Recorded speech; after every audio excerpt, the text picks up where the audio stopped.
سر کے درد کی جو قرآن کریم میں آیتیں ہیں وہ لوگوں کو پتہ ہے، ان کو فائدہ ہوتا ہے۔ دانت کے درد کی جو آیتیں ہیں اس سے مراد یہ نہیں ہے کہ وہ آیتیں دانت کے درد کے لیے اتری ہیں۔ قرآن کریم تو ہدایت کی کتاب ہے، یہ تو ہدایت کے لیے اترا ہے، لیکن یہ ہر طرح فائدے اور نفع کی کتاب ہے۔ تو جب بدن میں کوئی تکلیف ہو تو قرآن کریم کی وہ آیات جو مفہوم معانی میں صحابہ سے، علماء سے ہمیں معلوم ہوئی ہیں کہ یہ اس کام میں فائدہ دے سکتی ہے، ہم اس کو پڑھ لیتے ہیں، اور یہ صحابہ سے ثابت ہے۔ سورہ فاتحہ رسول اللہ صلی اللہ علیہ وسلم خود بھی اپنے بدن مبارک پر دم کرتا ہے۔ آخری 3 کل رسول اللہ صلی اللہ علیہ وسلم روزانہ رات کو سونے سے پہلے اپنے بدن مبارک پر ہاتھوں پر دم فرماتے اور پورے بدن مبارک پر ملتی کرتے، ہاتھوں پر دم کر کے اس جگہ کو پھونک لے تو اللہ تعالیٰ اس کے درد کو شفا کرتا ہے۔ کہ میں نے یہ چیزیں دم میں پڑھی ہیں، آج کے بعد آپ اس کو بتاتے ہیں۔ تو جب تک وہ کھانا بناتی رہے گی، لوگ کھاتے ہیں، درخت لگانا بھی صدقہ۔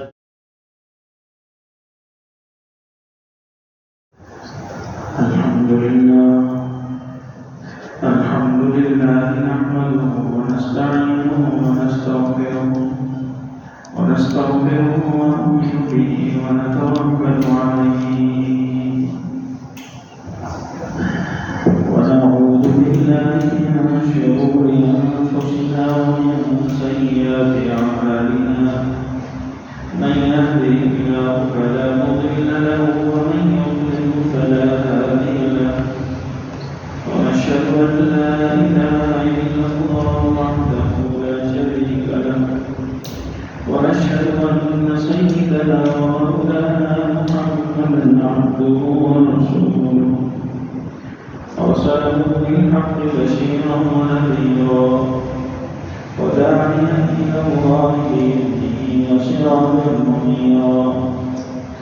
أما بعد فأعوذ بالله من الشيطان الرجيم. بسم الله الرحمن الرحيم. المال والبنون زينة الحياة الدنيا والباقيات الصالحات خير عند ربك ثوابا وخير أملا. آمنت بالله صدق الله العظيم وصدق رسوله النبي الكريم، ونحن على ذلك لمن الشاهدين والشاكرين، والحمد لله رب العالمين.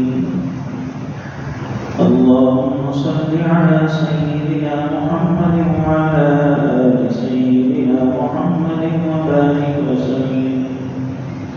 اللهم صل على سيدنا محمد وعلى آل سيدنا محمد وبارك وسلم. اللهم صل على سيدنا محمد وعلى آل سيدنا محمد وبارك وسلم.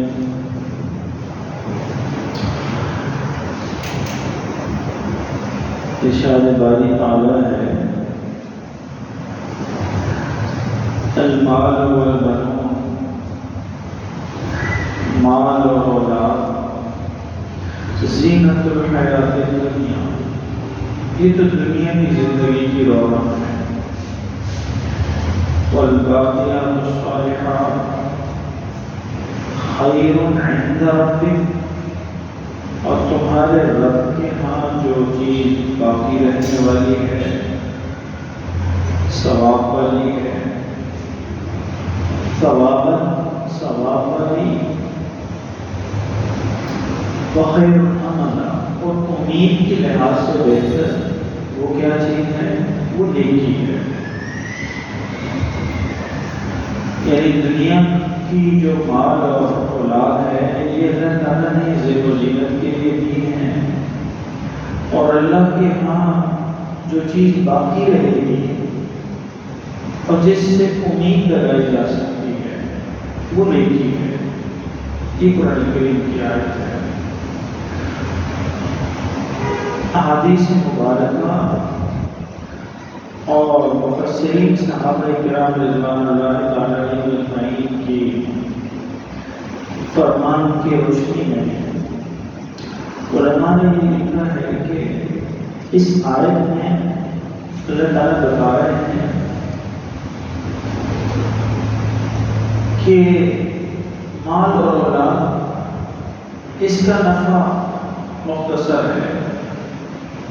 چیز اچھی ہے، اسے وہ زینت کے لیے ہے، خوبصورتی کے لیے ہے، لیکن نفع مختصر ہے. تمہیں چاہیے کہ تم صدقات جاریہ کی صورت میں ایسی نیکیاں کر جاؤ جو باقی ہیں،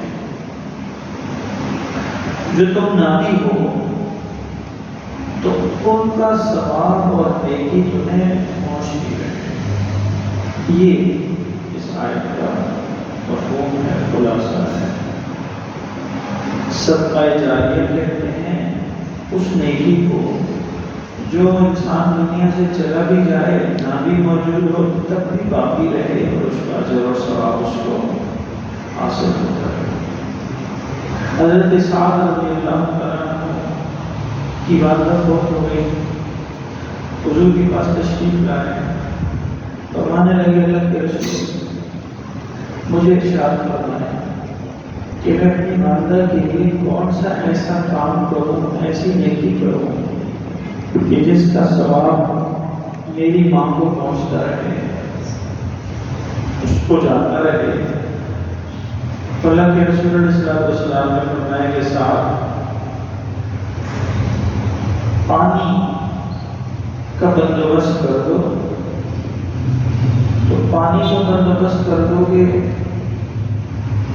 تو انسان بھی پئیں گے، حیوان بھی پئیں گے، اور جو اللہ کی زیرو مخلوق ہے جگر اور دلی والی، اس پانی کو جب تک استعمال کرے گی تمہاری ماں کو اس کا صدقہ جاریہ پہنچتا رہے. حضرت مولانا شبیر احمد عثمانی رحمۃ اللہ علیہ جو تفسیر لکھی ہے، تفسیر عثمانی اس کو کہتے ہیں، تفسیر عثمانی. شبیر احمد عثمانی رحمۃ اللہ علیہ نے لکھی ہے تفسیر عثمانی. اس میں حضرت نے اس آیت کی ذیل میں لکھا ہے کہ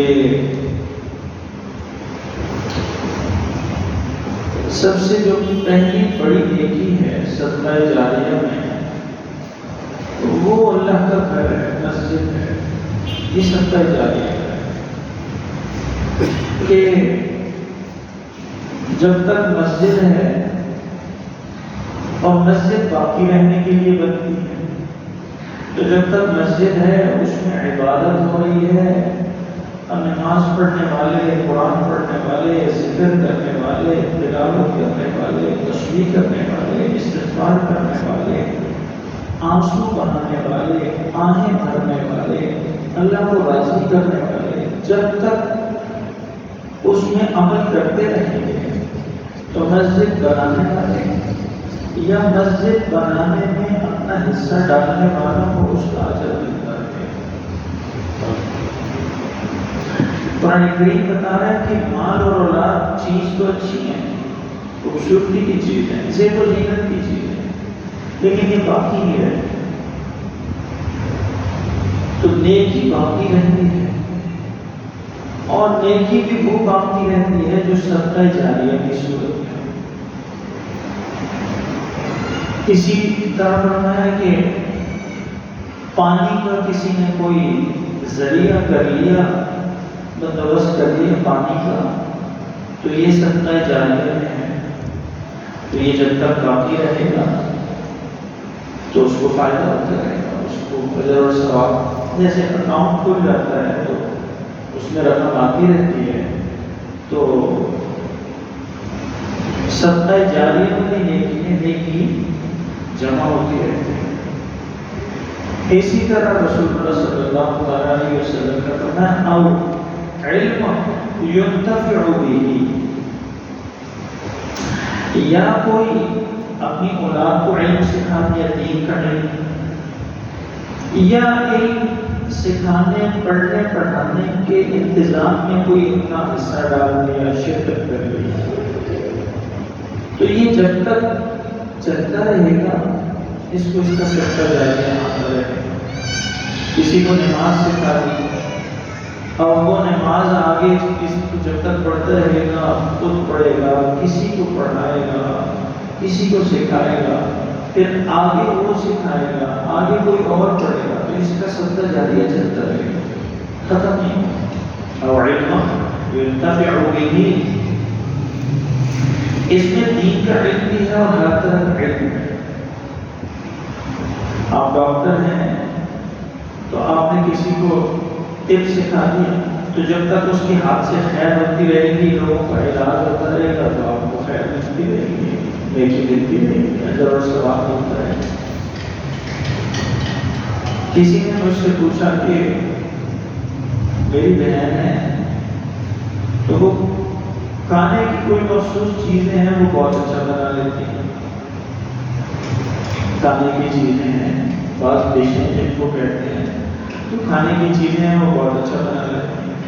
تو ان سے کسی نے پوچھا کہ کسی عورت نے کہ یہ فلاں ڈش کا مجھے بھی طریقہ سکھاؤ، تو وہ میری بہن نے ان کو طریقہ سکھایا اور مجھے کہنے لگی کہ میں نے اس کو سارا طریقہ سکھایا، ساری چیزیں بتائیں، لیکن ایک چیز نہیں بتائی، ایک چیز چھپائی کہ اگر وہ بھی میں بتا لیتی تو جس طرح لوگ میری تعریف کرتے ہیں پھر اس کی بھی تعریف کرتے ہیں، لوگ میری طرف آتے ہیں تو پھر اس کی طرف بھی جاتے ہیں۔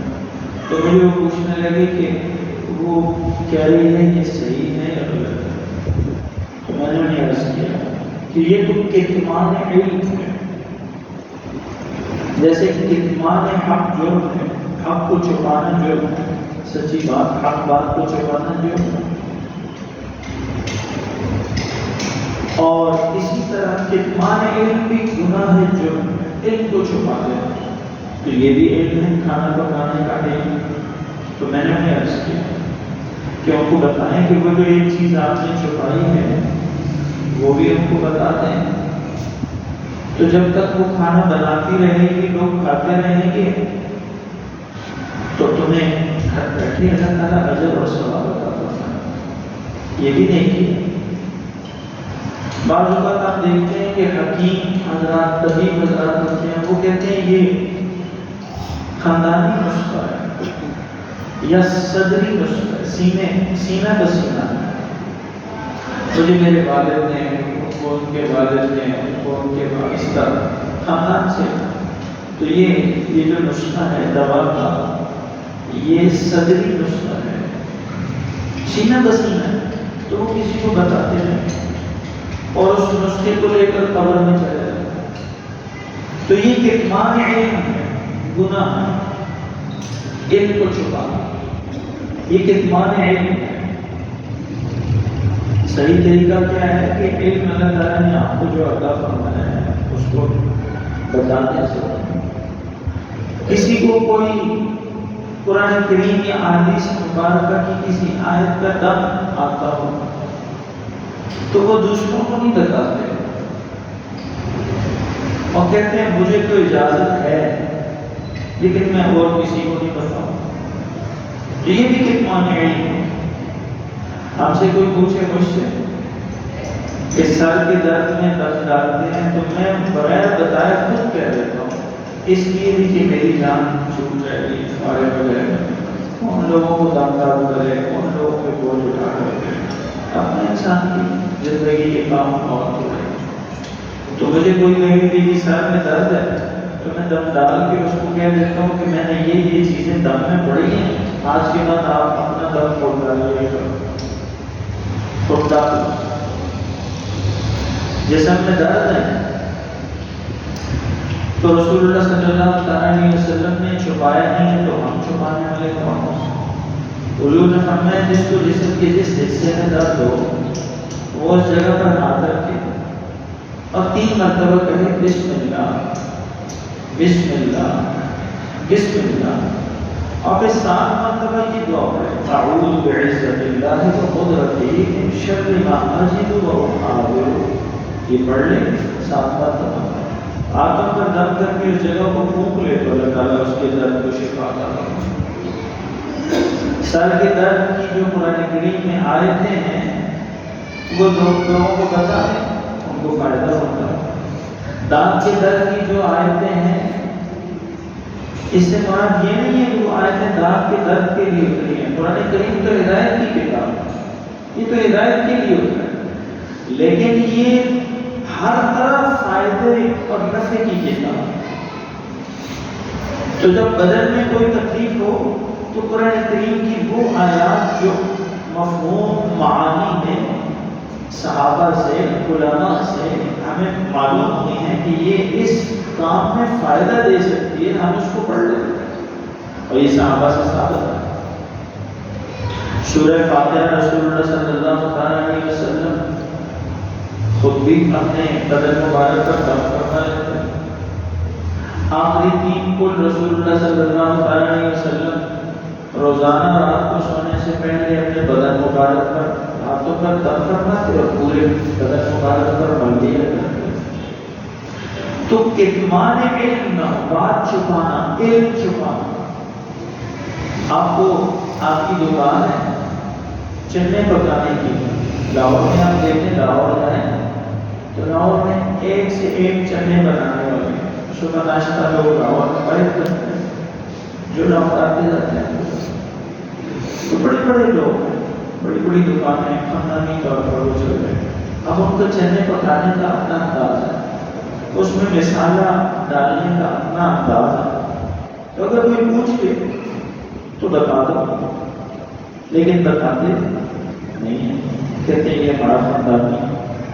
تمہارا خاندانی ہے، تمہیں کس نے دیا؟ تمہیں بھی تو کسی نے دیا، تمہیں وہی کے ذریعے تو حاصل ہے، یا تجربے سے ہوگا یا کسی اللہ کے بندے سے حاصل ہوگا، شاگردی سے کسی نے دے دیا تو دے دو۔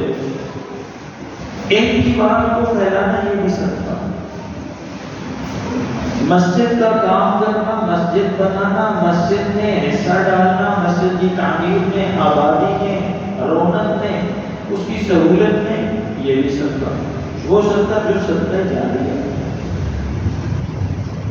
نہیں بھی ہوں گے، زندگی نہیں ہوگی، دنیا سے چلے جائیں گے، تب بھی یہ صدقہ جاریہ پہنچتا رہے گا، چلتا رہے گا۔ ایک اور چیز بھی ہے جس پر ہماری نگاہ نہیں جاتی، وہ ہے درخت لگانا۔ درخت لگانا بھی صدقہ جاریہ ہے، درخت لگانا بھی صدقہ جاریہ ہے۔ اور آپ دیکھتے ہیں کہ میرے اور آپ کا یہ جو شہر ہے ہمارا مشترکہ شہر ہے، تو اور دوسری بات یہ ہے کہ جہاں انسان رہتا ہے وہی اس کا شہر ہوتا ہے۔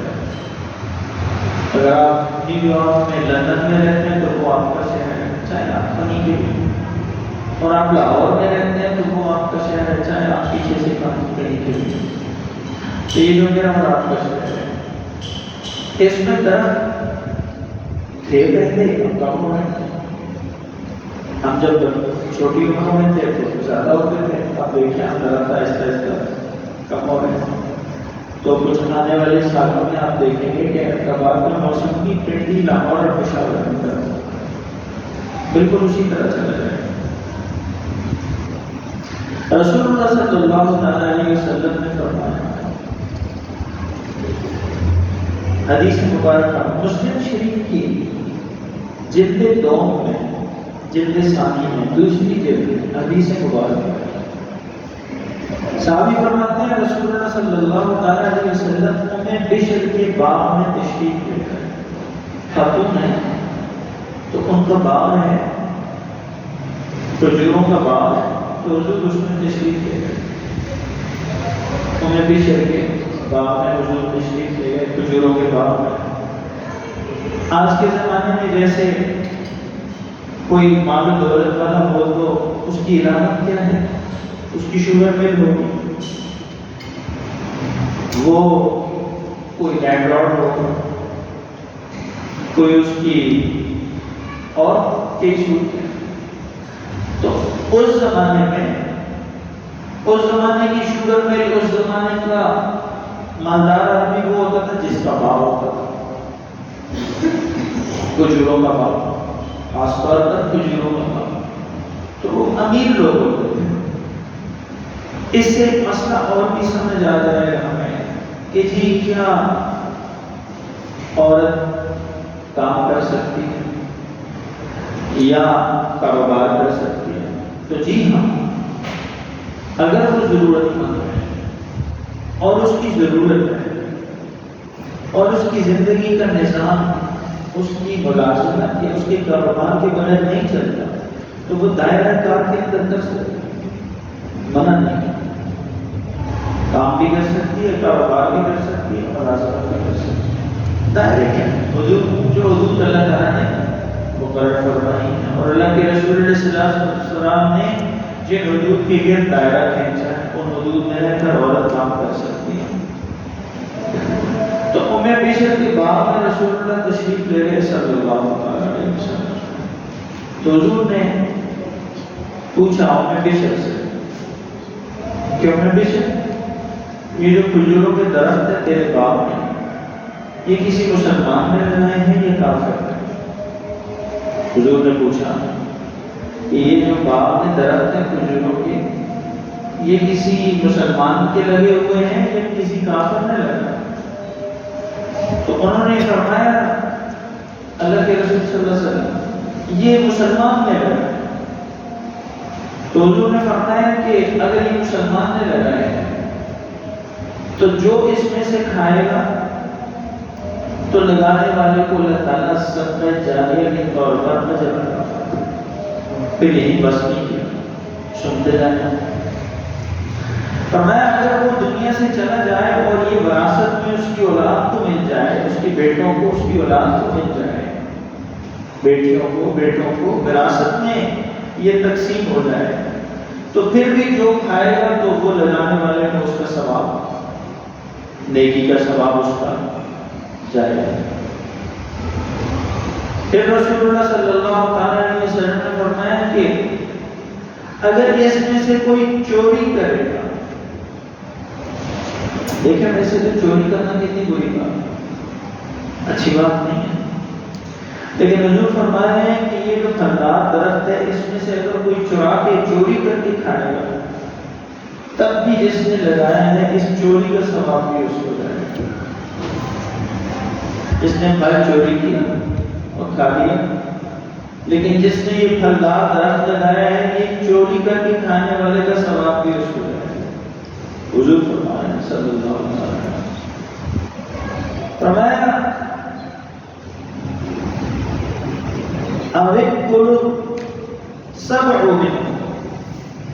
اگر اس میں سے اس پھلدار درخت میں سے کوئی درندہ کھائے گا، درندہ، تو لگانے والے کو درندے کے کھانے پر بھی ثواب جائے گا۔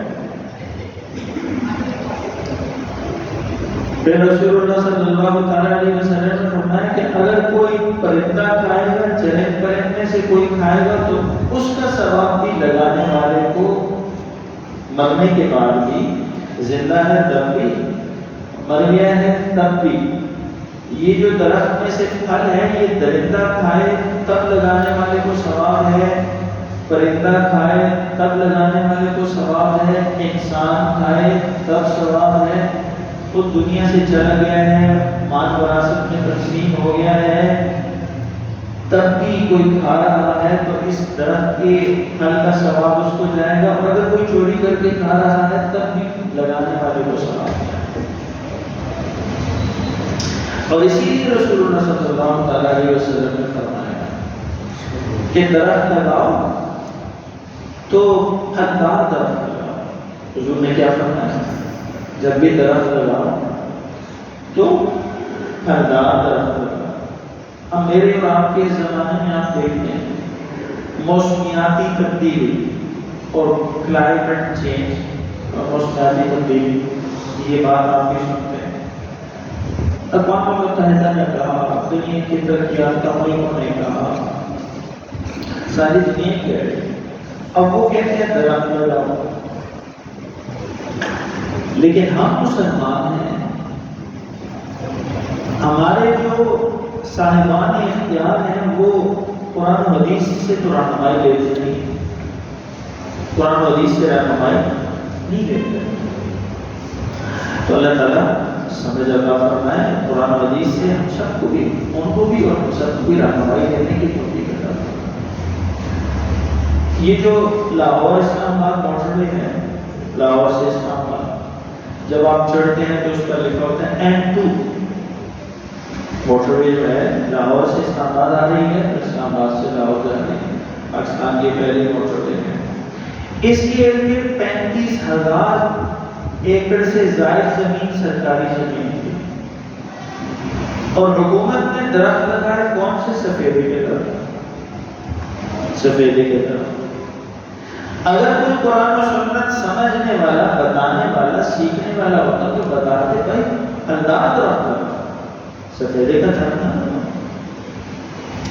جب لاہور سے نکلو تو امرود کے لگا، سرگودے پہنچو تو ایک ایک کی زمینوں پر مالٹے کے سٹرس فروٹ وہ لگا دو، فروٹس لگاؤ، ناشپاتی لگاؤ، آلوچا لگاؤ، آلو بخارا لگاؤ۔ کیا کیا اللہ تعالیٰ کی کتنے پڑھا ہے۔ میں نے پہلے بھی عرض کیا، اللہ کی قدرت عجیب قدرت۔ یہ جو چونسا آم ہے نا، چونسا آم آج کل ہے، آپ کھائیں آپ کو اس طرح لگے گا کہ ایک چونسے آم میں ایک بالٹی پیٹا کسی نے ڈالا، اتنی مٹھاس اللہ تعالیٰ نے اس کو عطا کی۔ میں تو حیران ہو جاتا ہوں کہ یا اللہ یہ آپ نے کیا چیز بنائی، کیا کاریگری ہے آپ کی، ہماری سمجھ سے تو باہر ہے۔ سبز درخت پر لگتا ہے، کوئی اس کو خاص پانی نہیں لگتا، کوئی اس کو کلر نہیں کیا جاتا، اس کی نسل کے اور درخت اور پھل بھی ہیں، دھوپ میں پکتا ہے، پھر اس میں پانی کہاں سے آیا، پیلا رنگ کہاں سے آیا، اتنی زبردست قسم کی مٹھاس کیسے ڈالی اللہ تعالیٰ، کہاں سے ڈالی؟ ان چیزوں پر غور کرنا چاہیے۔ اس کی مٹھاس کا کوئی مٹھاس مقابلہ نہیں کر سکتی اس کی مٹھاس۔ چینی کیا چیز ہے؟ چینی تو انسانوں کی بنائی ہوئی زہر ہے، سفید زہر۔ آم کی مٹھاس کو چینی کہاں پہنچ سکتی ہے؟ تو میں یہ عرض کر رہا ہوں کہ دیکھیں آپ کے ارد گرد بھی حکومت نے، دیکھیں پچھلے دور میں بھی صوبائی حکومت نے، اس زمانے کا تو مجھے نہیں پتا، تو پچھلے زمانے میں پچھلے جو حکومت میں ابھی لوگ ہیں، یہ پچھلے کئی سال سے حکومت میں ہیں، تو یہ کہتے کہ ہم نے اتنے کروڑ درخت لگا دیے، اتنے کروڑوں درخت لگ گئے، تو وہ کروڑوں درخت آپ کو کہیں نظر آتے ہیں؟ ہونا تو یہ چاہیے کہ یہ جو درخت ہیں یہ آپ پبلک کو دے دیں، پبلک کو ساتھ کریں، پبلک کو دے دیں، اور پبلک ان کو لگائے بھی، سنبھالے بھی، پانی کا، اور اس جانور نہ کھائیں، ضائع نہ ہو، اور وہ جڑ پکڑ جائے، اور پھر ہو بھی وہ فائدے والا درخت ہو۔ حضور فرمانے ہیں درخت لگاؤ لیکن پھل والا درخت لگاؤ، پھلدار درخت لگاؤ۔ تو کل آپ کہتے ہیں درخت لگاؤ، وہ درخت لگا رہے ہیں ہمارے ملک میں جو اس زمین اور اس مٹی اور اس آب و ہوا کے درخت نہیں، مغربی ملکوں کے یا پیمانکاریاں ہو کر آئے ہیں، ہائیبرڈ ہیں، چین کے ہیں، یورپ کے ہیں، دیگر ممالک کے ہیں، ان ملکوں کے درخت آپ لگا رہے ہیں۔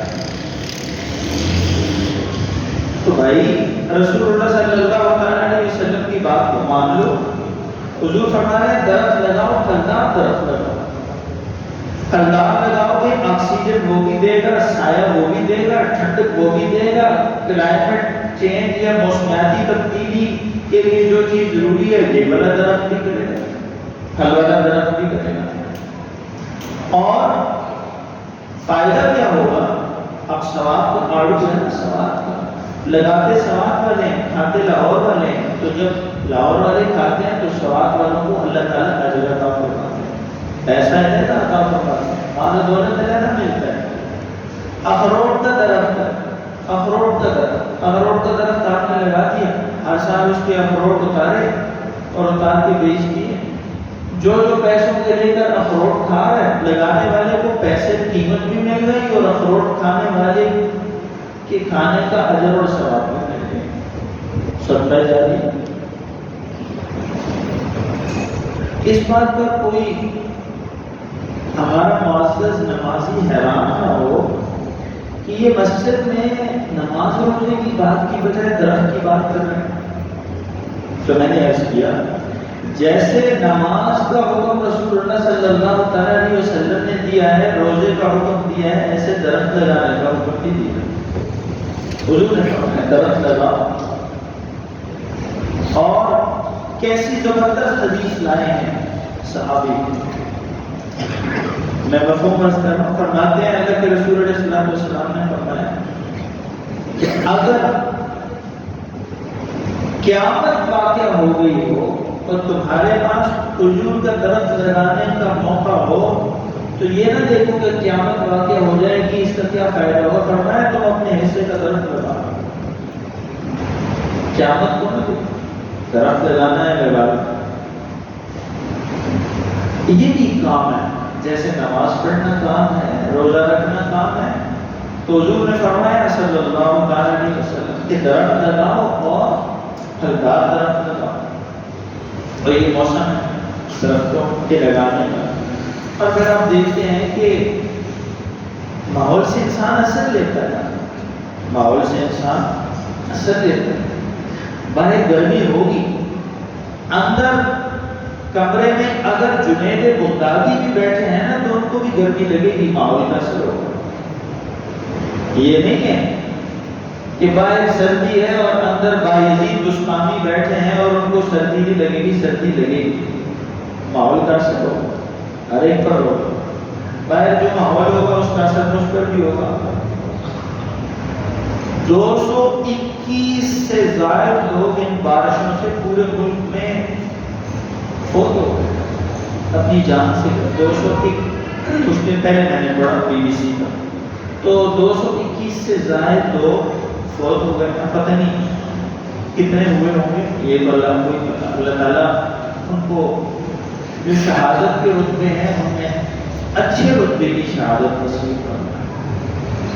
لیکن رسول اللہ صلی اللہ علیہ وسلم نے ڈوب کے مرنے سے، جل کے مرنے سے، گر کے مرنے سے، دب کے مرنے سے پناہ بھی مانگی. اللہ تعالیٰ ہم سب کو پناہ بھی عطا فرمائے.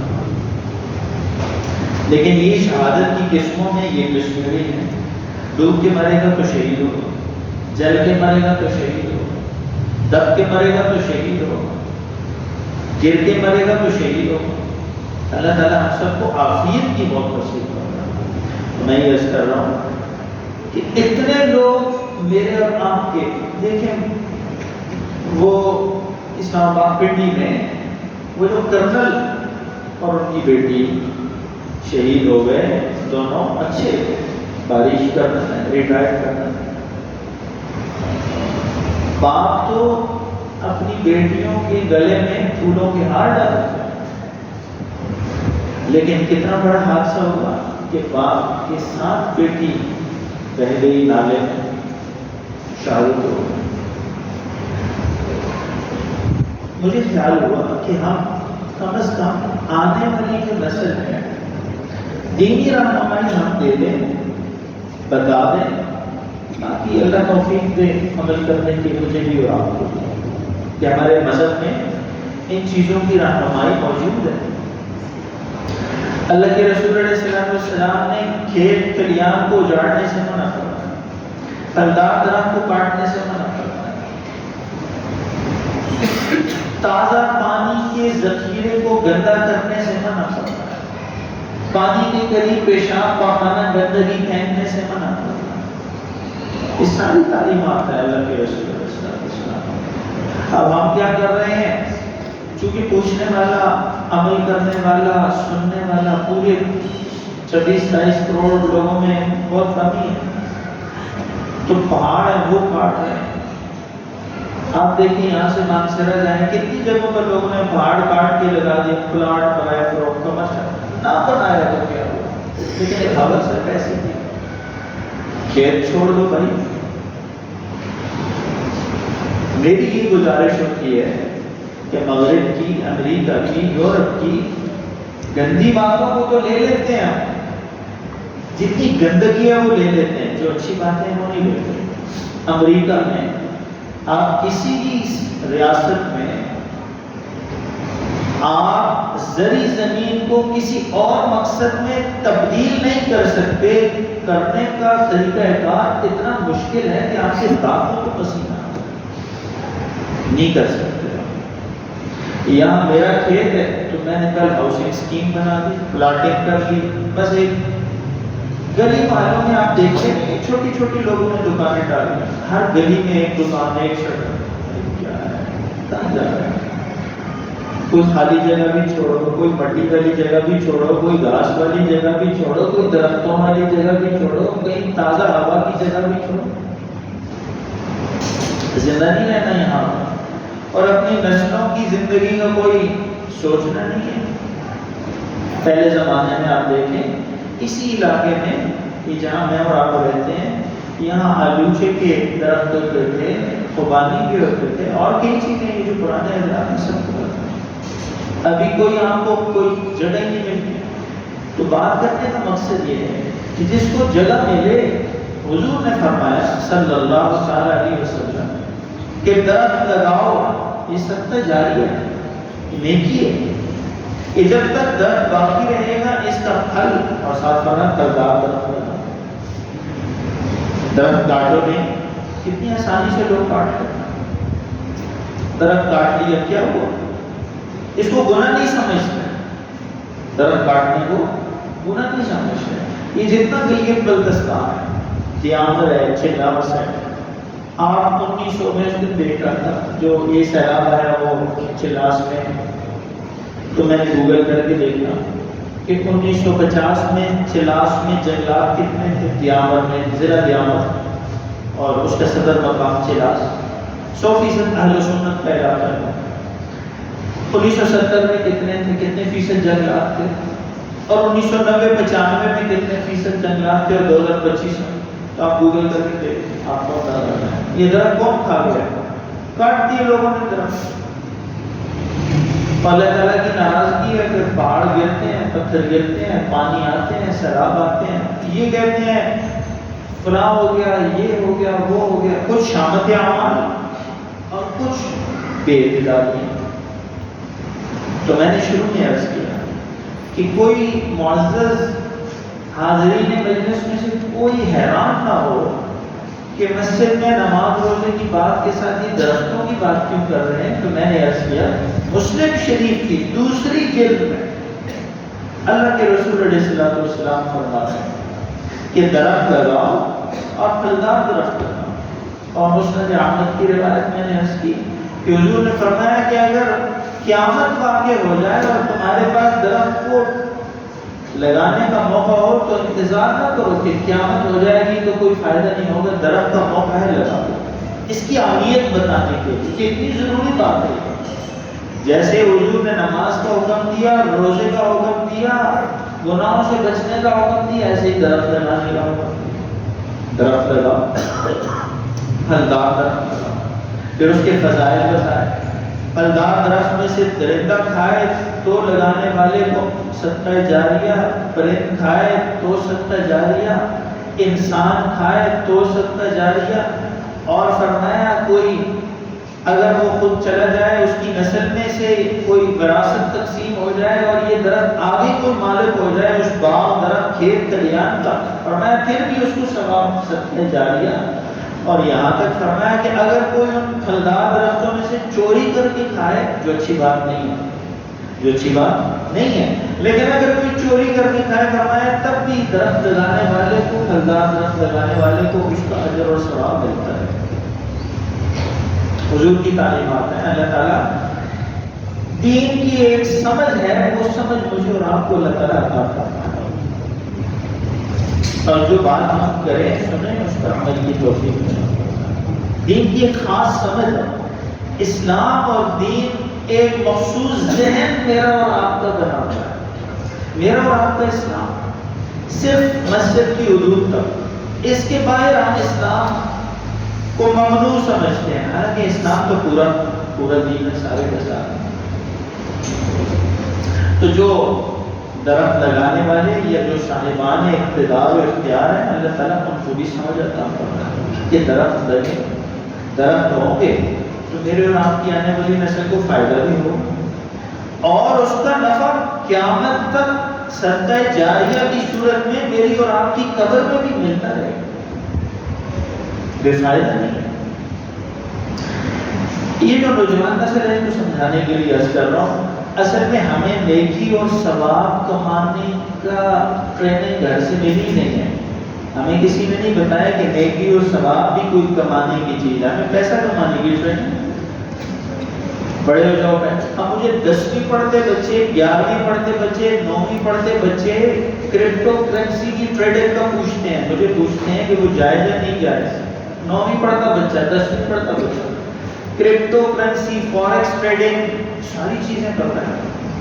پتہ ہونا بری بات نہیں ہے، میں اس سے یہ عرض کر رہا ہوں بے شک پوچھیں، ہم سے نہیں پوچھیں گے تو کس سے پوچھیں گے؟ ہم حوصلہ افزائی کرتے ہیں، پوچھیں۔ بات میں یہ سمجھانے کی کوشش کر رہا ہوں، 9ویں 10ویں پڑھتا بچہ بھی کمانے کی چکر فکر میں ڈل گیا، کیونکہ اس کو فکر لگی ہوئی ہے، گھر سے فکر ڈال رہے ہیں، لیکن نیکی کمانا، ثواب کمانا، اس کی فکر ہم نہیں ڈالتے۔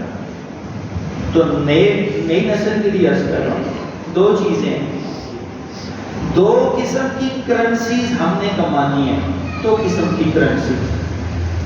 قرآن کریم نے کہا ربنا آتنا فی الدنیا حسنہ وفی الآخرۃ حسنہ، دو کرنسیاں ہونا ضروری ہیں تب میں اور آپ کامیاب ہوں گے، ورنہ خسر الدنیا والآخرہ۔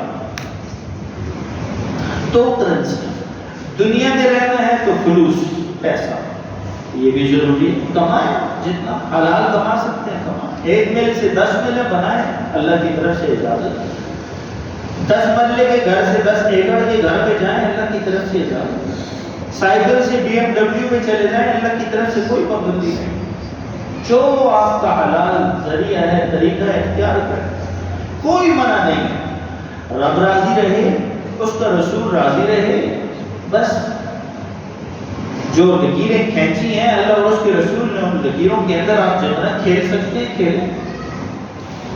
ایک کرنسی تو دنیا میں رہنے کے لیے یہ فلوس والی ضروری ہے، کیش والی، کرنسی والی، پیسے والی، جو بچہ بھی جانتا ہے، اور ایک کرنسی آخرت میں رہنے کے لیے بھی ضروری ہے، وہ بھی یہیں سے کما کے بھیجنی ہے، اس کرنسی کا نام ہے نیکیاں، نیکی۔ یہاں کی کرنسی کو کہتے ہیں فلوس، کیش، وہاں کی کرنسی کو کہتے ہیں نیکی۔ نیکی بھی ایک سکہ ہے، ایک کرنسی ہے نیکی بھی، وہ آگے ڈیبٹ کریڈٹ ہوتی ہے وہاں پر۔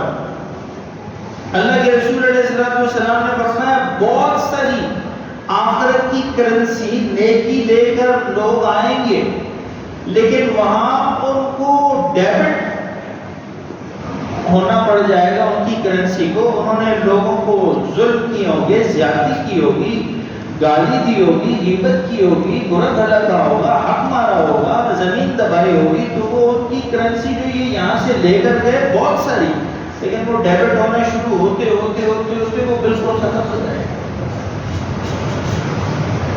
تو بھائی اچھی طرح ذہن نشین فرمائیں، دو قسم کی کرنسیاں ہم نے زندگی میں کمانی ہے، دونوں کرنسیوں پر محنت کریں، ایک پر نہ کریں، ورنہ خسر الدنیا والآخرہ، یہ دنیا بھی گئی۔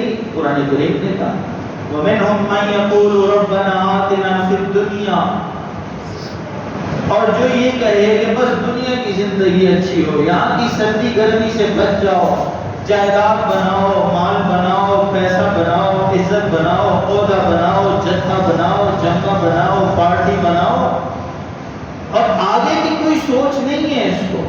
فرمایا وَمَا لَهُ فِي الْآخِرَةِ مِنْ خَلَاقٍ، اگر اس نے یہاں رہ کر دوسری کرنسی نہیں کمائی تو جب کمائی نہیں ہے تو دیں گے کیوں؟ یہ کوئی اللہ کا انصاف ہے کہ کمائی آنا ہو، ایک آدمی کما رہا اور دوسرا نہ کما رہا اور آخرت میں دونوں جا کے برابر ہو جائیں، یہ تو انصاف نہیں ہے۔ جھوٹا بھی وہاں پروٹوکول میں ہو اور جو یہاں سچ بول بول کی زندگی گزار کے چلا گیا وہ بھی آگے پروٹوکول میں ہو، تو یہ اللہ کا انصاف نہیں ہے، یہ انصاف کے خلاف ہے۔ وَمَا لَهُ فِي الْآخِرَةِ مِنْ خَلَاقٍ، جو آخرت کی کرنسی جس کو نیکی کہتے ہیں وہ نہیں کمائے گا تو آگے بھی اس کے لیے کچھ نہیں۔ وَمِنْهُم مَّن يَقُولُ رَبَّنَا آتِنَا فِي الدُّنْيَا حَسَنَةً وَفِي الْآخِرَةِ حَسَنَةً، جو اتنا سمجھدار ہے۔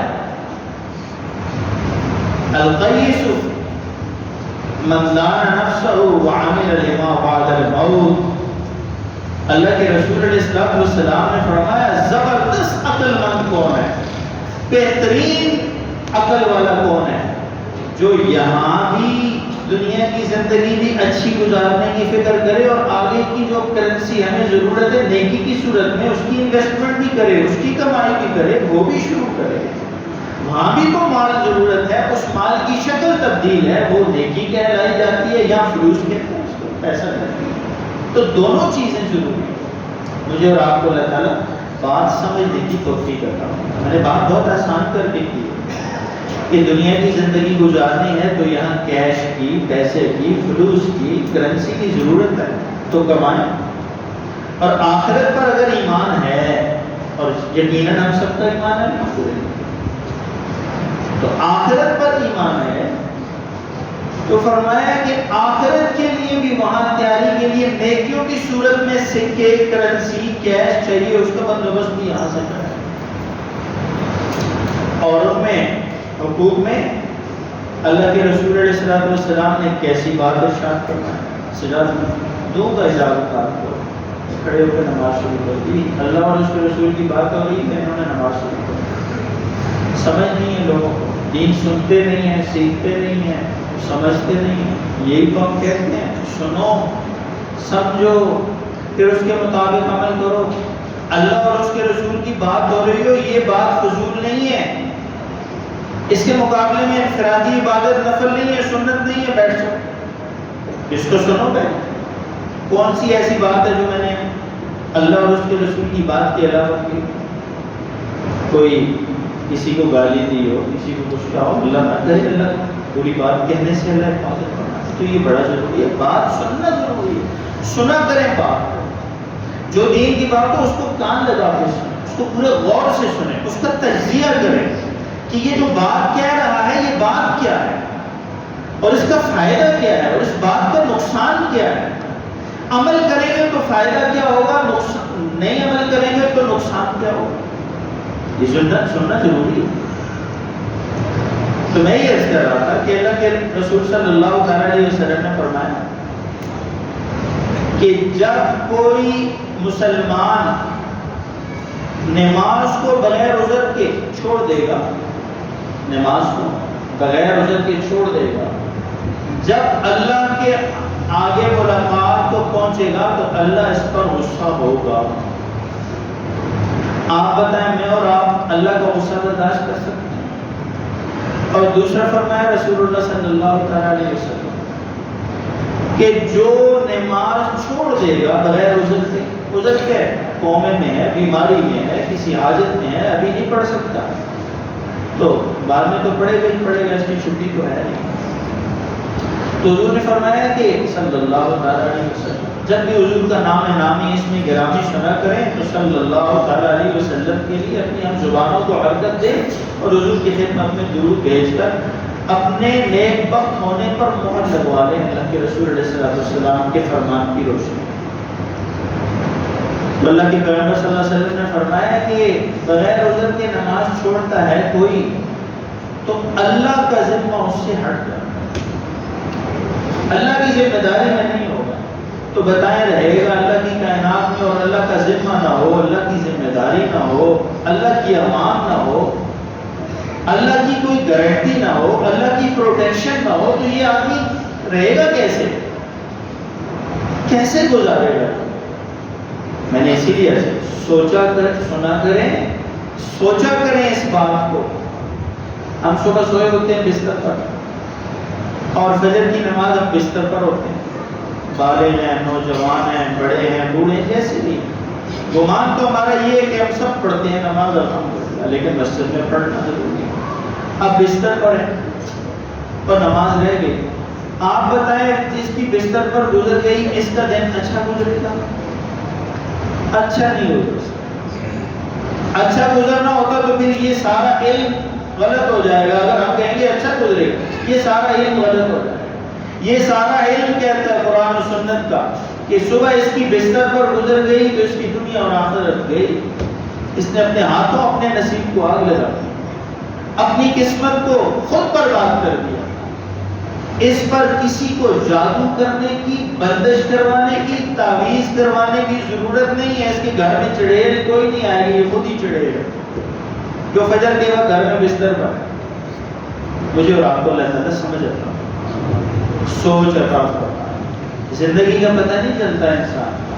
لوگ سیر کے لیے آتے ہیں اور موت پکڑ لیتی ہے، گھومنے جاتے ہیں تو موت کا پروانہ آ جاتا ہے. تو کسی بھی وقت میرے اور آپ کی حاضری ہو سکتی ہے اللہ کی بارگاہ میں. تو اس بات کا ہم اہتمام کریں کہ نماز کے معاملے میں سستی بالکل نہ ہو. باقی چیزوں پر تھوڑا بہت اوپر نیچے ہو سکتی ہے بات، لیکن نماز کے معاملے میں کوئی روح ریاض نہیں ہے. یہ میرا کہنا نہیں ہے، یہ تاجدار انبیاء صلی اللہ تعالیٰ علیہ وسلم کا کہنا. مجھے اور آپ کو اللہ تعالیٰ عمل کی توفیق عطا فرمائے. پہلے سننے کی توفیق عطا فرمائے، پھر سمجھنے کی توفیق عطا فرمائے، پھر اس پر عمل کی توفیق عطا فرمائے. دین کی ایک مخصوص سمجھ ہے اللہ تعالیٰ، وہ سمجھ ہم سب کو عطا فرمائے. وہ سمجھ آ جاتی ہے پھر انسان جہاں بھی ہو، ہاتھ اس کے کاروبار میں چلتے ہیں لیکن دل کی تار اس کی رب کے ساتھ جڑی ہوتی ہے کہ میں نے اپنے رب کو دھوکہ نہیں دینا، میں نے رب کے ساتھ غلط نہیں کرنا، میں نے غلط کمائی گھر لے کے نہیں جانی، میں نے خدا کے بندوں کے حق نہیں مارنے، میں نے اپنے مالک کو ناراض نہیں کرنا. پتہ نہیں میری کب تیرے آگے میں میرے اللہ پیشی ہو جائے. میں تجھ سے بنا کے رکھ کے زندہ رہنا چاہتا ہوں، تجھ سے بگاڑ کے میں زندگی نہیں گزار سکتا. اللہ تعالیٰ مجھے اور آپ کو اللہ سے بنانے کی، بنا کے رکھنے کی توفیق عطا فرمائے. رسول اللہ کی کامل محبت اور اطاعت کی توفیق عطا فرمائے. وآخر دعوانا